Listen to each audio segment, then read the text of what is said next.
Hello again, YouTube.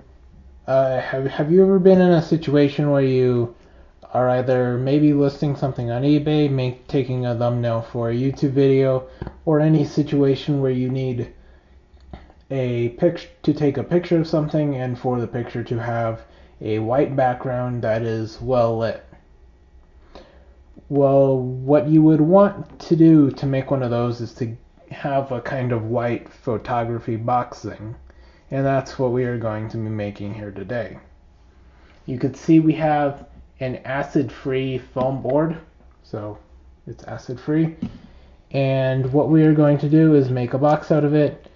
To do this, you need a couple of tools and some materials. Obviously, you're going to need a meter stick of some sort, or you could just use what I'm using here, a measuring tape thing, kind of. Hot glue sticks to tape the pieces of the box together. If you don't have that, you could use packing tape, but hot glue would be cleaner. You also need a way to cut the foam board. You could use scissors, but I'm going to use an X-Acto knife because, well, it would be cleaner. So that's what we are going to do now. So let's take this out of the packaging. So the particular package that I bought came with 2 foam boards. You do need 2 foam boards, but I'm going to cut them in the same way. One thing to note when we cut these foam boards is that they won't be exact squares, they will be rectangles. So we are going to, you would have to account for that, but what I'm going to do is I'm just going to cut them in half and then it will make a box. So this is 30 inches across, and I'm going to mark it at 15 inches because 15 is half. And you could use a pencil, but I'm just going to use the knife because we're going to be cutting here anyway, and that's how it's going to work. When you measure things, also make sure to measure a couple of times, especially if it's on a long surface, because you'll be able to keep the line that you're cutting straight.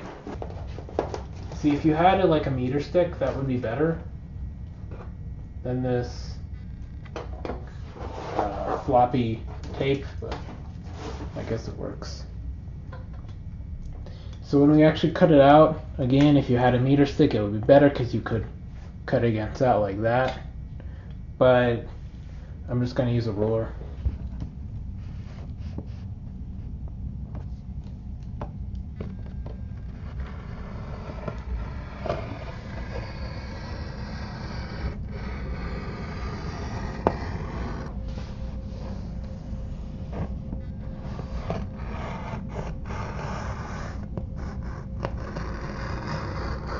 So you can see that we've kind of bent it into this shape, and what that will allow us to do is cut it from the back. So how these foam boards work is that it's foam and paper. So when you cut it on the first side, you cut the first layer of paper and the foam. When you cut it from the back side, you cut the paper.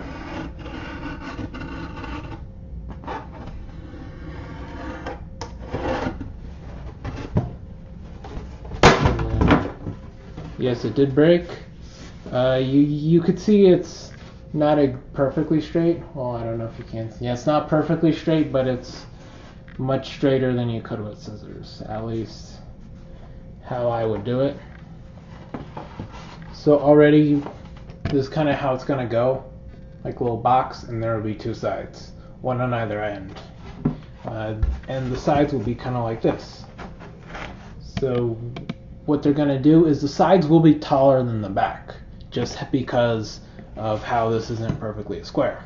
Alright, so now the hot glue gun is just about ready, and I have cut out the other 2 pieces.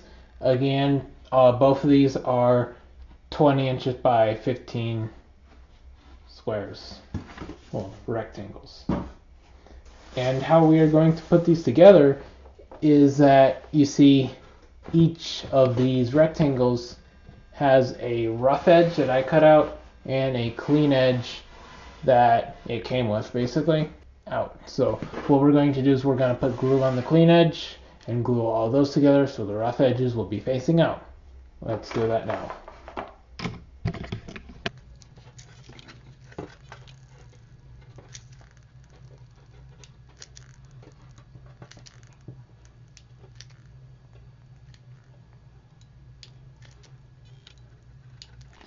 What I'm doing is I'm going back and forth, and that is because this is a very long piece, so when I get back to the first glue that I place, I want to remelt it again because it already gets kind of hard by that time.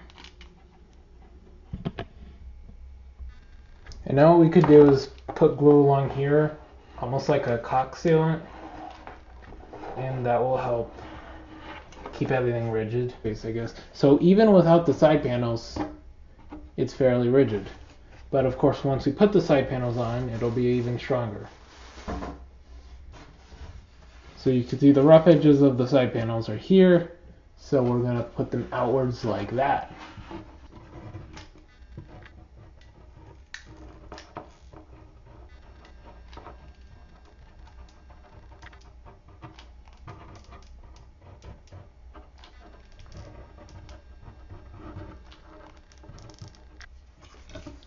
So you can see what kind of happened here is this is a very long edge right here, so it's kind of off at the top.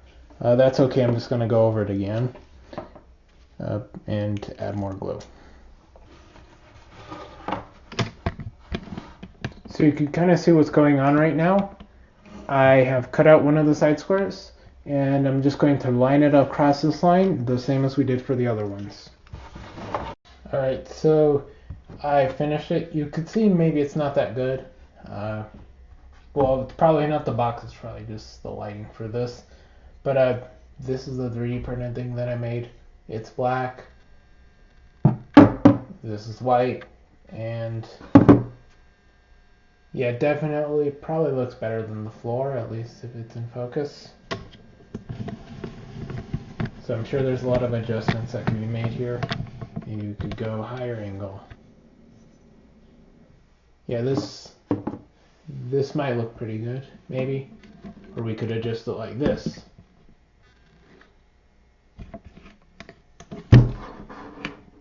Yeah, you could. The idea is that you could definitely play with this a lot and get a better image depending on what you do. Like for example, if we don't want any of the edges, you just have it like this. And maybe you could take a thumbnail or something with this, and there you go.